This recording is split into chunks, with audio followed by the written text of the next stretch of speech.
এখানে রয়েছে রাজা রামমোহন রায়ের ব্যবহার করা একটি পোশাক ও রয়েছে সাথে জুতো এবং টুপি।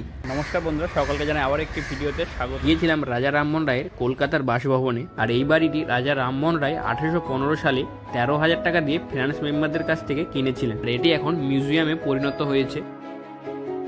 তারপরে টিকিট কেটে নিয়ে প্রবেশ করলাম রাজা রামমোহন রায়ের বাসভবন এবং মিউজিয়াম। তারপরে ভেতরে প্রবেশ করে আসলাম রাজা রামমোহন রায়ের সংক্ষিপ্ত বংশ তালিকার সামনে। রাজা রামমোহন রায় জন্মগ্রহণ করেছিলেন 22শে মে 1772 খ্রিস্টাব্দে হুগলি জেলার রাধানগর গ্রামে। আর এখানে কাঁচের বক্সের মধ্যে রাখা রয়েছে ব্যবহার করা কিছু বস্ত্র এবং জিনিসপত্র। আর এই হলো সেই অমানবিক সতীদাহ প্রথার কিছু খণ্ডচিত্র।